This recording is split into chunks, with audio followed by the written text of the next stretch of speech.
오늘 인제 그 뉴욕이죠. 뉴욕 엠파이어 스테이트 매뉴팩처링이 발표됐습니다. 예상이 -5였는데 -43이 나왔어요. 상당히 많이 떨어진 걸 여러분들이 지금 보고 계십니다. 예상치보다도 떨어졌고 전월보다도 상당히 많이 떨어졌어요. 이 제조업이 심하게 떨어지면서 '제조업이 너무 안 좋네.'라는 생각을 가질 수 있습니다. 이게 1월 달입니다. 1 월에 1 월이 나오면 뭐다? 심리 지수다. 이렇게 말씀드릴 수 있고요. 자, 이거 보시면 재미있죠? 이거 계속 말씀드리고 있는데 그런 시츄에이션이 파란색으로 표현이 됐어요. 안 좋다라고 얘기를 하고 있습니다. 자, 그런데 expectation은 어때요? 야, 6개월 후에 어떨 것 같니? 라면 여기에 찍고 있는 걸 볼 수 있습니다. 그래서 지금 계속 심리적인 지수는 현재는 안 좋은데 앞으로는 좋아질 것 같아. 라는 매우 긍정적인 신호를 보여주고 있습니다. 사실 인제 이 신호가 인제 10 시쯤에 나온 신호기 때문에 시장에 영향을 좀 줬어요. 그래서 인제 요거 받고서 조금 올라가는 척 했습니다. 자, 그러나 11 시에 누가 나왔냐? 월러가 나왔습니다. 11 시에 월러 연준 의원이 나오면서 이 말을 듣고 시장이 약간 겁을 먹는 모습을 보여줬죠. 하지만 그 내용을 보면 그렇게 겁먹을 이유가 전혀 없었어요. 그래서 이런 내용들을 보고서 '아, 아직도 시장이 좀 면역력이 없구나.'라는 생각을 했습니다. 큰 그림은 인제 매니팩처 지수를 통해서 인제 우리가 좀 생각을 해 봐야 되겠습니다. 왜냐면 지금 이제 뭐 매월 이렇게 숫자가 오르락내리락 하면서 보이고 있습니다. 자, 그런데 부정적인 결과가 계속해서 보여지고 있는 거죠. 자, 인제 뉴욕뿐만이 아니라 다른 주에서도 이제 나올 겁니다, 이게. 그러면 더 정확하게 어떤 제조업의 지수를 볼 수가 있는데 사실은 이런 거보다도 여러분들이 정확하게 좀 보셔야 될 게 뭐냐면 ISM에서 발표하는 PMI가 더 정확하다. 그래서 이미 지난번에 한번 발표가 됐고요. 2 월 달에 다시 1월 달께 발표가 됩니다. 그래서 지금 모든 것이 확실치 않은 시장의 어떤 분위기를 계속 보여주고 있습니다. 근데 전체적으로 저는 이건 노이즈라고 생각을 하고요. 하지만 노이즈도 시장에 영향을 주고 있다. 자, 그리고 요거 좀 말씀드리도록 하겠습니다. 요건 뭐냐? IMF 총재가 얘기하는 내용도 있고요. 중국이 얘기한 내용도 있습니다. 아까도 인제 얘기했지만 중국이 지금 계속 하락을 하고 있지 않습니까? 하락을 하고 있는데 니네 지금 정확하게 뭔가를 뚜렷한 중대한 뭔가를 하지 않는다면 중국의 성장은 디클라인 될 것이다라고 누가 얘기했냐? IMF 총재가 얘기했습니다. 자, 그리고 이제 아까도 말씀드렸지만 사실 인제 다보스 포럼에서 중국 대표가 가서 "야, 우리 이번 해에 5.2% GDP야." GDP 아직 발표도 안 했어요. 오늘 아마 할 겁니다. 자, 그럼에도 불구하고 이걸 발표를 해 버렸습니다, 미리. 자, 뭐예요? "야, 우리가 다른 나라보단 잘하고 있지 않냐?" 이거 이제 자랑하고 싶었던 거죠. 하지만 인제 이게 중요한 게 아니라 2024년 이거 서베이를 보니까 4.6%로 나오는 것을 볼 수 있습니다. 심각하죠. 중국이 매년 두 자리 숫자를 하다가 시진핑 집권 후에 한 자리 숫자 성장을 하다가 지금은 아예 매년 어떻게 되고 있어요? 내려가고 있습니다. 자, 지도자를 한 번 잘못 만나면 이렇게 나라가 거덜이 나는 거죠. 그래서 궁극적으로 중국은 계속적인 경제 개방을 추진해야 되고 파격적으로 외국인들의 투자를 모아줘야 되는데 지금 이게 어떻게 된 거예요? 중국식 국가보안법이 생김으로 해서 아무나 그냥 간첩으로 몰면 간첩이 되는 겁니다.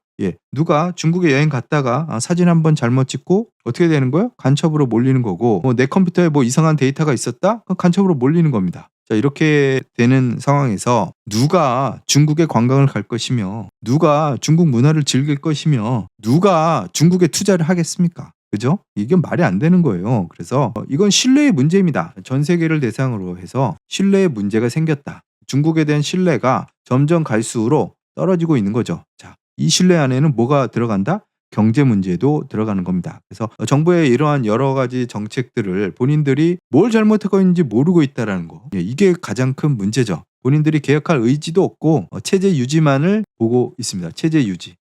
자, 이걸 보면 제가 인제 뭘 느끼냐? 여러분들 이걸 보면 뭘 느끼냐? 저는 이게 일본이 생각이 납니다. 일본이 지금 어때요? 거의 한 20년 동안 제자리 걸음을 하고 있죠. 일본이 지금 이러한 상황을 맞이한 것은 일본의 개혁과 그리고 혁신에 대한 이런 어떤 열망이 없어졌어요. 한 10년, 20년 전에 이미. 그렇게 됨으로써 침체를 10년 동안 지금 20년 동안 보고 있는 겁니다. 중국도 같은 수준을 보여줄 것이다. 저는 이렇게 생각이 됩니다. 그래서 골로 가는 거죠. 자, 골로 가면 누가 부상하는 거예요. 중국을 대신할 나라들은 지금 세고 셌어요. 특히 인디아. 제가 말씀드렸죠. 자, 지금 인도를 어때? 계속 올라가고 있어, 주가. 그래 안 그래? 이거 기억난다. 9번. 9번 눌러주십시오. 9번 눌러주세요. 지금 인디아가 중국을 대체하고 있습니다. 앞으로 세계 공장은 인디아가 될 것으로 보이고요. 심지어 이제 동남아 일부 국가, 심지어 남미 국가. 지금 미국의 수출 1등이 누구야? 지난주에도 제가 설명드렸어요. 미국 수출 1등이 누구야? 채팅창에 써봐. 남미 국가죠. 남미 국가 중에 어느 거야? 미국에서 제일 가까운 나라 멕시코입니다. 이 멕시코가 지금 미국 수출 1등을 하고 있어요. 미국 수출 1등은 누구였어? 그동안 중국이었어. 근데 이제 누구야? 메히코야 메히코. 자, 이렇게 되니까 지금 중국의 설 자리가 크지 않다. 그래서 제가 말씀드렸잖아요. 레이 달리오는 사기꾼이다. 제가 말씀드렸죠. 책팔이 하는 거예요. 레이 달리오는. 옛날에 한번 성공한 사람 치고는 너무 오랫동안 울거먹고 있다. 중국은 절대 강대국이 될 수 없고 선진국이 될 수 없다. 왜? 종교와 철학이 없는 나라는 절대 근본이 없다라는 뜻이거든요. 이게 절대 이게 선진국이 될 수 없습니다. 자, 그리고요. 요거 이제 좀 말씀드리겠습니다. 뭐 중국이 이제 뭐 여러 가지 문제가 있지만요. 이제 미국도 지금 여러 가지 문제가 있습니다. 그걸 이제 좀 말씀드리도록 하죠. 뭐 내년에 뭐 4.6% 중국이 되든 말든 그건 상관없고 우리만 잘 살면 되는 거잖아. 그치?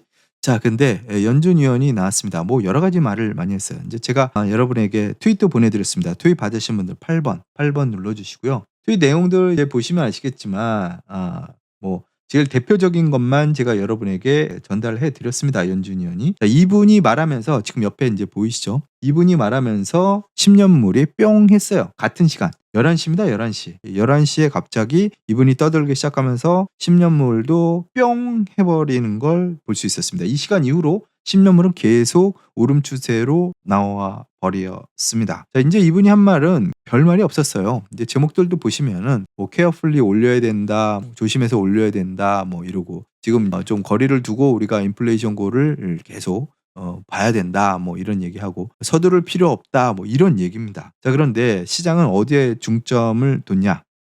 원로이사는 25bp씩 3번 하는 거에 대해서 찬성을 하고 있더라고요. 자, 이건 일반적으로 시장이 지금 기대하고 있는 바입니다. 하지만 CME 데이터를 보면 더 빨리 내려가는 걸로 지금 기대를 하고 있어요. 그러니까 지금 시장이 전보다 더 욕심을 내고 있는 걸 여러분들이 지금 현재 보고 있다라는 거죠. 그래서 월러가 앞으로 할 얘기는 뭐냐? 뭐 기준금리를 연준이 7차례나 내린다? 그건 아니라는 거죠. 3번으로 만족 좀 해라. 이 얘기를 좀 해준 겁니다. 그래서 할 수 있는 거는 하는 거고 못하는 거는 못하는 거고 이 얘기를 하는 겁니다. 그래서 서두를 필요가 전혀 없다라는 것을 연준 위원이 직접적으로 얘기를 해줬어요. 그중에서 이제 제 말을 너무 많이 했어요. 오늘 사실은 말을 길게 오랫동안 했는데 그동안 이제 뭐라 그럴까 가장 오늘 시장을 겁을 준 그 내용이 뭐냐면 연준이 금리를 인하하기로 결정하면 우리는 속도를 늦추지 않을 것이다. 이런 건 좋은 말이잖아요. 상당히. 근데 금리 인하는 방법적이고 신중하게 이루어져야 하며 과거처럼 빨리 인하할 이유가 없다. 이 말을 한 게 시장에 겁을 준 것으로 보입니다. 그러니까 시장은 지금 뭐 6번 정도 금리 인하하는 걸 지금 벌써부터 김칫국을 잔뜩 마시고 있는데 이분은 그렇게 생각하지 않는다라는 거죠. 그렇게 말씀드리고요. 자, 그리고 이제 요거 좀 말씀드리도록 하겠습니다. 지금 이제 미국은 걱정을 뭘 해야 되냐? 많은 분들이 아직 이 걱정을 안 하고 있어요. 뭘 걱정을 하셔야 되냐? 이겁니다. 지금 연방정부 셧다운을 걱정을 해야 돼요. 그래서 이게 지금 3일밖에 안 남았습니다. 이번 주에 결판을 내줘야 됩니다. 이번 주에 결판을 내줘야 되는데 문제는 뭐냐면 지금 이제 새로운 그 마이크라는 사람이 이제 됐잖아요. 근데 이제 이 사람이 마이크 존슨이 여러 압력에 시달리고 있습니다. 그동안 그 전에 메카시 같은 경우 쫓겨날 때 여러분도 보셨지만 공화당의 의견을 제대로 반영을 하지 못했기 때문에 공화당 의원들로부터 공격을 당했고 그래서 메카시는 쫓겨났다. 우리는 이렇게 스토리를 알고 있어요. 마찬가지로 지금 마이크 존슨 같은 경우도 똑같은 압력을 받고 있습니다. 지금 문제는 뭐냐면 두 가지로 있어요. 첫 번째는 뭐냐면 우크라이나 지원 이걸 계속 해주냐 마냐 이겁니다. 지금 공화당은 그만해라. 우리가 무슨 거지들 도와줄 돈이 어딨냐. 지금 우리 살기도 바쁜데 지금 이러고 있거든요. 이거고요. 두 번째는 뭐냐? 파격적인 이민법입니다.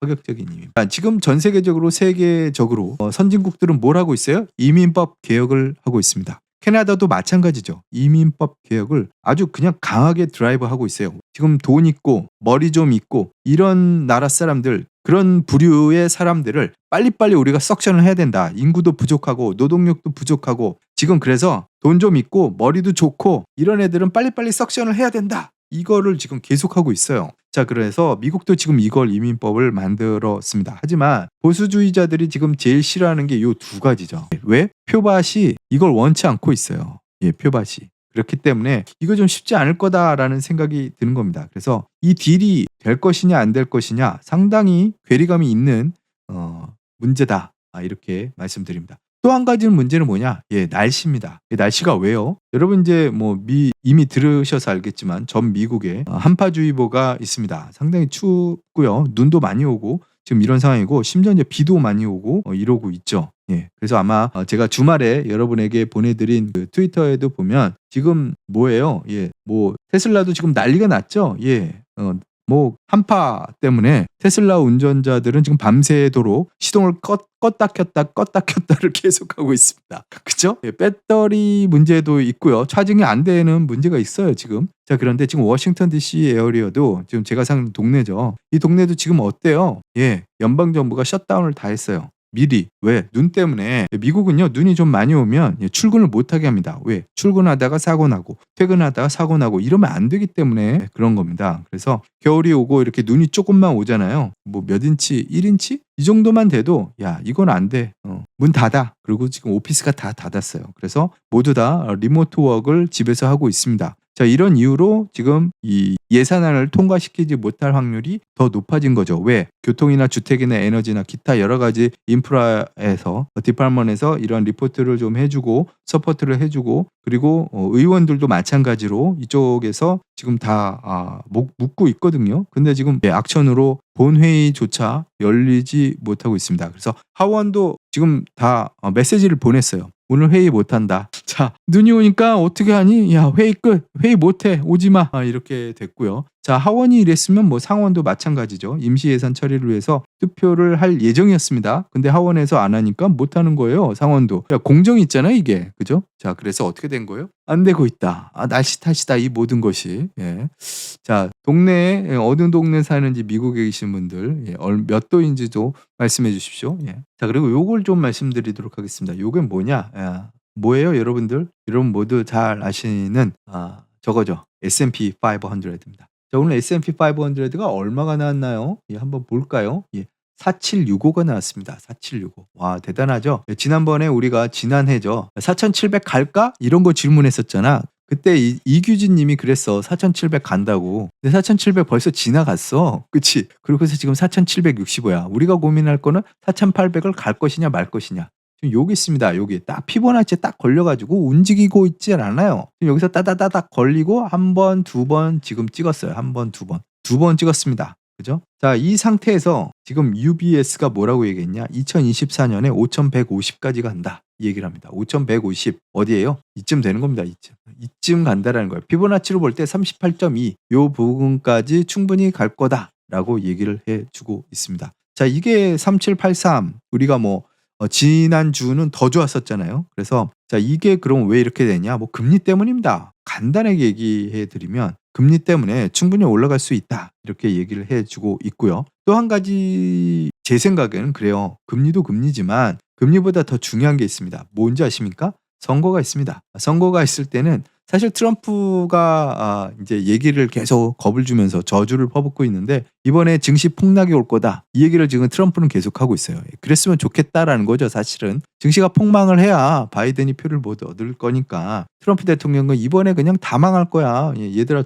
죽을 준비해라. 이 얘기를 계속하고 있는데 실제로 그런 일이 일어날 것 같지는 않다라는 게 대부분의 얘기입니다. 자, 그럼 미국 대선에서 가장 중요한 시기는 11월 달이죠. 11월 달에 투표하는 사람들이 기분이 좋게 하려면 여름부터는 아주 신난 모습을 보여줄 필요가 있습니다. 자, 이 시나리오를 여러분들이 보시면 369 이거 들어봤어? 노바한테 들어봤을 텐데 기억난다고 9번 눌러주십시오. 369 이게 중요합니다. 자, 3번일 때 튀어줘야 되고요. 6번일 때 밀어줘야 되고요. 9번일 때 밀어줘야지 11월 달에 제대로 사람들이 행복하게 어떻게 한다? 투표를 할 수 있다라는 겁니다. 그래서 아마 바이든은 이런저런 방법을 총동원해서 3월 달부터는 제대로 된 모습으로 증시를 부양할 수 있는 여러 가지 것들을 내놓을 수 있지 않을까라는 예상을 살짝 해봅니다.